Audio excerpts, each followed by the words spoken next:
ये देखिए, इसके अंदर भारत माता गुलाम हो सकती है हमेशा के लिए। और दो चार जो विदेशी मूल के लोग हैं वो रहेंगे, पर अगले 2029 के समय में पूरे विदेशी लोग आ जाएंगे और भारतीय सिर्फ दो चार ही रहेंगे। इस तरह से पूरा भारत हमारा हमेशा के लिए गुलाम हो सकता है। आपको दिखाई दे रहा होगा कितना विकास है। आप जिस एरिया में चले जाओ, धूल मिट्टी। अभी हम यूपी गए थे जी, 1 महीने आए रह के आए हैं। यूपी में आप मोटरसाइकिल से निकलो तो धूल मिट्टी चेहरे पे नहीं आएगी। दिल्ली में आप किसी रोड से निकल जाओ, हाथ ऐसे लगाओ, धुल्ली मिट्टी आ जाएगी। इतना बुरा हाल दिल्ली का हो रहा है। ये ऐसी जुमलेबाजी हैं, हर पार्टी अपने अपने कहानियां करती हैं। अच्छा कौन है मुझे ये बताओ।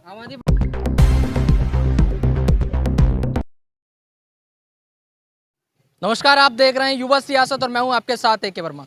इस समय हम लोग मौजूद हैं दिल्ली के सदर बाजार में। यहाँ हमारे साथ एक व्यक्ति मौजूद हैं, आइए उनसे कुछ बातें करते हैं। और जहाँ एक तरफ बीजेपी का दावा है इस बार 400 पार, वहीं विपक्ष बोल रहा है इस बार बीजेपी बाहर। सर, क्या नाम है आपका? नमस्कार, ललित जैन नाम है, राजस्थान पाली से हूँ। इस बार बीजेपी का दावा है 400 पार, वहीं विपक्ष बोल रहा है इस बार बीजेपी बाहर।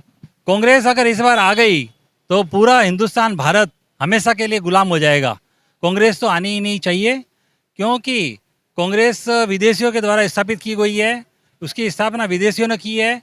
और आज जो अगर वापस इस बार कांग्रेस आ गई, जो 70 सालों में जो इन्होंने नुकसान किया है उससे अनेक गुना नुकसान कांग्रेस कर सकती है।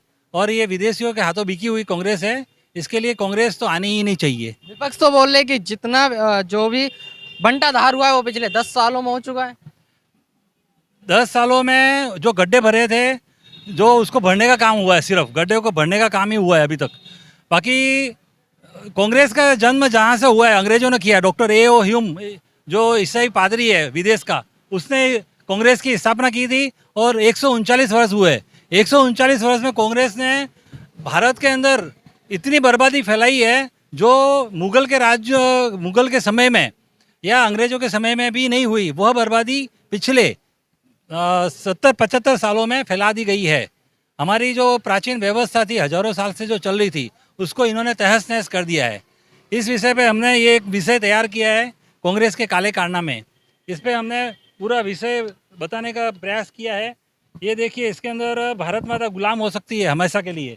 और यहाँ पे इस बार अगर कांग्रेस सत्ता में आ गई तो दो चार जो विदेशी मूल के लोग हैं वो रहेंगे, पर अगले 2029 के समय में पूरे विदेशी लोग आ जाएंगे और भारतीय सिर्फ दो चार ही रहेंगे। इस तरह से पूरा भारत हमारा हमेशा के लिए गुलाम हो सकता है।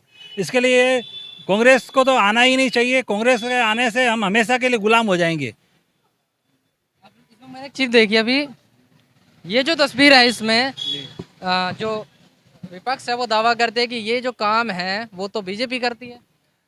बीजेपी करे ना करे वो मैं नहीं जानता, पर कांग्रेस ने जरूर ये कार्य किया है पिछले 75 सालों में कि हिंदू मुस्लिमों को लड़ाते रहना और राज करते रहना। सत्ता पे बने रहना है तो हिंदू मुस्लिमों को लड़ाना है। और इसलिए भी लड़ाते हैं कि हमेशा के लिए कांग्रेस यहाँ पे विदेशियों को लाना चाहती है, विदेशियों को सत्ता सौंपना चाहती है, हमें भारत को हमेशा का गुलाम बनाना चाहती है। इसके लिए ये हिंदू मुस्लिमों को सिर्फ लड़ाने का ये सारा मुख्य खेल ये खेला जा रहा है। कांग्रेस ने क्या क्या नुकसान किया है देश के अंदर, वो इसमें विषय रखने का प्रयास किया है। हमेशा की गुलाम होने से बचाना है देश को, तो कांग्रेस से दूर रहना पड़ेगा। कांग्रेस विदेशियों की है और विदेशियों के द्वारा सारी योजनाएं वहाँ से बनती है। इसके लिए हम इनके ऊपर विश्वास नहीं कर सकते हैं। इसके लिए कोई भी पार्टी लाओ, कोई भी लाओ, पर कांग्रेस आने से देश हमेशा का गुलाम हो जाएगा। सर, एक बार अपना परिचय बता दीजिए पहले आप। संजीव कुमार चौरसिया। सर, जो बातें क्या बोल रहे हैं उन बातों से सहमत है आप? देखो, सहमत इनकी अपनी भी भाषा है, अपने अपने वाक्य हैं। और आप दिल्ली का बुरा हाल देख रहे हैं कि जो आज 8 साल के अंदर दिल्ली का कितना बुरा हाल 20 साल पीछे चली गई है। आज वही जो कांग्रेस और झाड़ू आपस में लड़ती थी, एक दूसरे को गाली देते। आज केजरीवाल सबको चोर कहता था, लालू चोर है, ये चोर है, वो चोर है, सबको चोर कहता था। शीला दीक्षित को 352 पेज की फाइल लेके घूमता रहता था। आज वो सब उनके पैरों पे चरणों में जाने के लिए तैयार हैं। तो ये सब एक होके मोदी जी का कुछ नहीं कर सकते हैं, क्योंकि मोदी अकेला शेर है और सारी पार्टी लगी हुई है। आप कह रहे हैं पिछले 20 साल पीछे चली गई दिल्ली, और जबकि आम आदमी पार्टी बोलती है कि उन्होंने बहुत विकास किया है। ये तो आपको दिखाई दे रहा होगा कितना विकास है। आप जिस एरिया में चले जाओ धूल मिट्टी, अभी हम यूपी गए थे जी, 1 महीने आए रह के आए हैं। यूपी में आप मोटरसाइकिल से निकल तो धूल मिट्टी चेहरे पे नहीं आएगी। दिल्ली में आप किसी रोड से निकल जाओ, हाथ ऐसे लगाओ धुल्ली मिट्टी आ जाएगी। इतना बुरा हाल दिल्ली का हो रहा है, सांस लेना भारी पड़ रहा है, इतना बुरा हाल है दिल्ली का। कोई भी इसे दिल्ली दिल्ली नहीं कहते लोग, ये गांव से भी बेहतर दिल्ली है। गांव में इससे बढ़िया रोड है, गांव में इससे बढ़िया रोड है। दिल्ली में तो किसी भी रोड नहीं है, हर जगह पानी भरना, हर जगह गड्ढे और भ्रष्टाचार इतना। पूरे हिंदुस्तान में, वर्ल्ड में आप पार्टी ऐसी है जो पूरा मंत्रालय तिहाड़ जेल के अंदर है। आज तक हिंदुस्तान के अंदर कभी ऐसा देश में नहीं हुआ, कभी नहीं हुआ देश में। एक मिनट आप अवस्था सर जो बोल रहे हैं उन बातों से सहमत है कि दिल्ली 20 साल पीछे चला गया? मैं भाई मैं किसी चीज में सहमत नहीं हूँ, मैं कुछ नहीं कह तो आपको सकता। लगता है कि दिल्ली 20 साल पीछे चला गया, कुछ है विकास? सबकी ऐसी जुमलेबाजी हैं, हर पार्टी अपने अपनी कहानियां करती हैं। अच्छा कौन है मुझे ये बताओ। आम आदमी पार्टी बोलते हैं उन्होंने स्कूलों की हालत सुधार दी है, मोहल्ला क्लिनिक खोल दिए हैं। ये तो लोगों को भी पता है, जो भी है। मैं किसी पार्टीवादी का आदमी नहीं हूँ, मगर मैं इस विषय में कुछ नहीं बोल सकता। बस सब अपने अपनी कहानियां गाते हैं भाई। सहमत है, मतलब विकास हुआ है दिल्ली में? क्या विकास हो रहा है? विकास के नाम से तो ये देख रहे हो, ये विकास भी है, ये सामने दिखाई दे रहा है। आम आदमी पार्टी को सत्ता में दिल्ली की जनता ही लेकर आई। दिल्ली की जनता लेकर आई तो आम आदमी ने कुछ काम भी किया है, ऐसी बात तो नहीं है भाई। कुछ तो सहूलियत दी है पब्लिक को, नल बिजली वगैरह। बाकी तो जो है किसी के बारे में ये नहीं कह सकता 100% सभी सही हैं।